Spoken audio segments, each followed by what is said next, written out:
Assalamualaikum warahmatullahi wabarakatuh. Nama saya Muhammad Iqbal Maulana dari kelas Psikologi C akan menerangkan aliran-aliran dalam psikologi.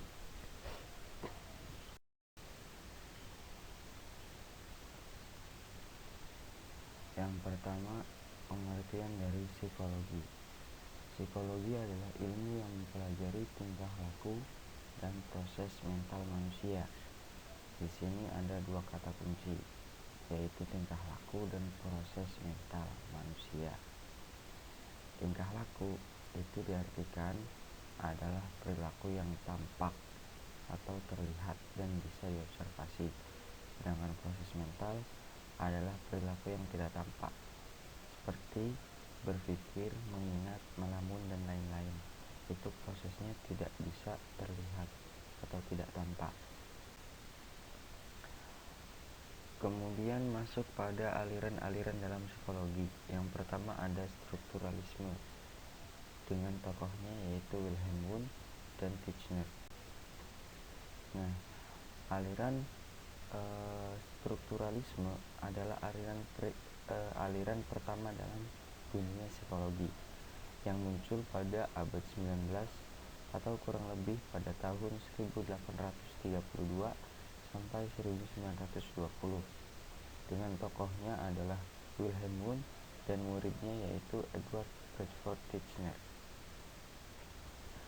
Dalam strukturalisme, untuk mempelajari gejala-gejala kejiwaan seseorang, maka harus mempelajari isi dan struktur jiwa seseorang tersebut, yang metodenya adalah introspeksi. Nah, di dalam aliran ini, objek yang dipelajari ialah elemen-elemen kecil manusia, yakni jiwa, kesadaran, penginderaan, dan perasaan. Menurut Wundt, objek utama dalam psikologi untuk menganalisis elemen-elemen mental adalah kesadaran, di mana pengalaman sama dengan pengalaman kesadaran oleh Wundt dibagi atas dua bagian, yakni penginderaan atau sensasi dan perasaan atau persepsi. Penginderaan ialah penangkapan terhadap rangsangan-rangsangan yang datang dari luar dan dapat dianalisa sampai elemen-elemen terkecil. Wundt percaya bahwa elemen terkecil dari penginderaan merupakan elemen terkecil dari pengalaman. Contohnya, seorang diminta untuk introspeksi, menceritakan kembali pengalamannya. Nah, dia mampu mengungkapkan dan menangkap, merasakan sensasi kelima panca indera, dan bisa mempersepsikan masalah tersebut. Dengan dia mampu menceritakan masalahnya dengan rinci, maka strukturalisme mampu untuk membantu dalam menyelesaikan masalahnya dan merinci lebih detail. Selanjutnya ada fungsionalisme dengan tokohnya yaitu James dan John Dewey. Bertolak belakang dengan aliran strukturalisme, fungsionalisme lahir di Amerika, sedangkan strukturalisme lahir di Jerman. Kalau strukturalisme lebih menekankan pada pertanyaan apa kesadaran itu, sedangkan fungsionalisme lebih menekankan pada pertanyaan untuk apa kesadaran itu, untuk apa seseorang itu bertindak. Seperti namanya, yaitu fungsionalisme, maka lebih menekankan pada fungsi-fungsi dan bukan hanya pada fakta-fakta dari fenomena mental, atau berusaha menafsirkan fenomena mental dalam kaitannya dengan peranan yang dimainkan dalam kehidupan. Fungsionalisme juga memandang bahwa psikologi tak cukup hanya mempersoalkan apa yang menjadi dan mengapa terjadi sesuatu atau strukturalisme, tetapi juga untuk apa sesuatu tersebut itu terjadi, lebih kepada fungsinya. Fungsionalisme lebih menekankan pada aksi dari gejala psikis dan jiwa seseorang yang diperlukan untuk melangsungkan kehidupan dan berfungsi untuk penyesuaian diri psikis dan sosial. Contohnya, manusia bertahan hidup dengan cara melakukan tingkah laku yang adaptable atau adaptasi dengan lingkungan di sekitarnya. Setiap tingkah laku dimotivasi oleh rangsangan tertentu. Demikian juga rangsangan berhubungan erat dengan respon yang sesuai. Jadi, keberadaan stimulus dan respon bersamaan dan integral yang berwujud tingkah laku fungsional. Untuk apa kita melakukan sesuatu? Seseorang yang sehat secara jiwa akan sadar betul tujuan dari dia melakukan sesuatu tersebut. Selanjutnya ada humanisme dengan tokohnya yaitu ada Maslow dan Roger. Pada humanisme, konsep dasarnya yaitu manusia memang mempunyai dorongan bawaan untuk mengembangkan diri. Ya, seperti banyak teori bahwa manusia itu berkembang. Manusia mempunyai kebebasan untuk merancang dan mengembangkan tingkah lakunya dan bukan pion catur yang diatur sepenuhnya oleh lingkungan. Jadi manusia punya kehendak, punya kebebasan untuk mengembangkan tingkah lakunya, bukan pion catur yang diatur oleh lingkungan. Manusia merupakan makhluk rasional yang sadar dan tidak dikuasai oleh ketidaksadaran, kebutuhan irasional dan konflik. Nah, pada teori humanisme yang terkenal di sini ada teori hierarki kebutuhan Maslow, yaitu berbentuk digambarkan seperti piramida dengan dasarnya yaitu adalah kebutuhan fisiologis atau kebutuhan dasar manusia seperti sandang, pangan, dan papan. Ini yang menjadi dasar, kemudian harus menjadi kokoh. Dasar tersebut harus terpenuhi, tercukupi, kemudian berlanjut kepada kebutuhan yang lainnya, yaitu kebutuhan akan rasa aman. Itu juga harus kokoh sebelum naik lagi kebutuhan manusia akan kebutuhan sosial, kemudian kebutuhan penghargaan, dan yang terakhir menjadi puncak adalah kebutuhan akan aktualisasi diri. Nah, semuanya itu yang didasari oleh kebutuhan fisiologis itu harus kokoh terlebih dahulu sebagai namanya dasar dalam sebuah bangunan. Apabila fondasinya tidak kuat, maka bangunannya akan mudah goyah atau runtuh. Maka kebutuhan fisiologis harus kuat terlebih dahulu, kemudian berlanjut kepada kebutuhan rasa aman, kebutuhan sosial, baru kebutuhan penghargaan, dan terakhir yaitu kebutuhan aktualisasi diri. Yang selanjutnya ada teori aliran behaviorisme dengan tokohnya yaitu Skinner, Pavlov, dan Thorndike, dan lain-lain juga yang lain. Konsep dasar dalam aliran behaviorisme adalah individu bertindak karena respon dari sebuah stimulus. Jadi ada stimulus, maka individu itu bertindak. Nah, tindakan tersebut dinamakan dengan respon. Individu hakikatnya akan meniru perilaku orang lain, baik itu perilaku negatif maupun positif. Objek dari aliran ini, objek psikologinya adalah tingkah laku. Semua bentuk tingkah laku dikembangkan pada refleks, mementingkan pada pembentukan kebiasaan. Contohnya, ketika seseorang itu dipukul, maka akan membalas memukul.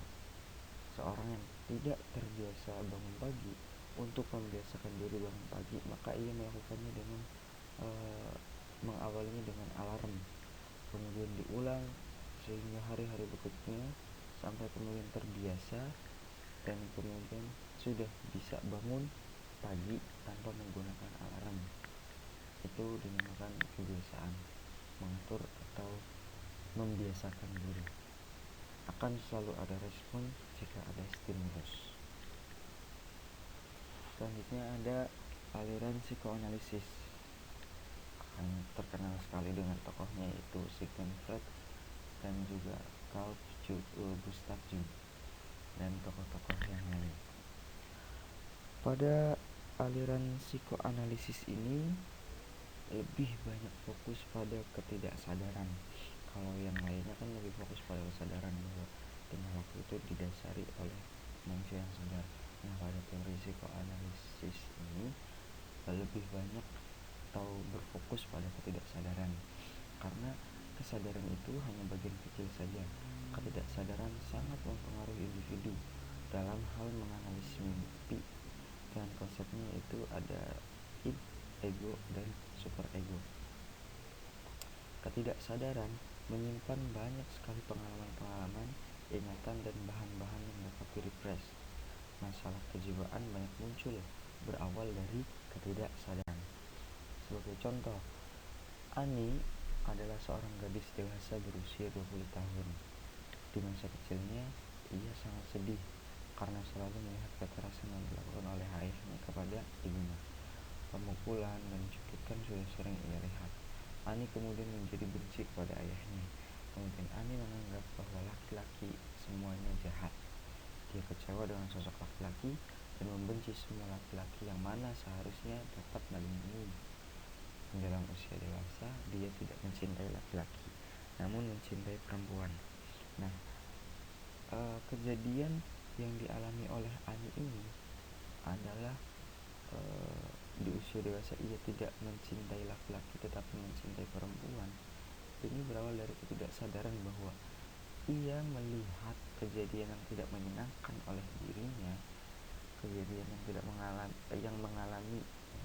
yang dialaminya itu tidak menyenangkan di masa kecilnya, maka ia menganggap hal yang tidak menyenangkan itu dimasukkan ke dalam memori,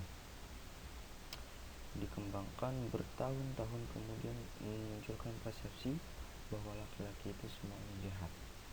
Padahal tidak semuanya, hanya beberapa saja seperti yang ia lihat di masa kecilnya dari ayahnya terhadap ibunya.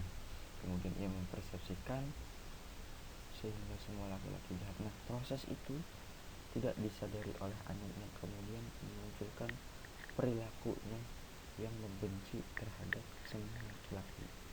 Nah, ini dipengaruhi oleh ketidaksadaran.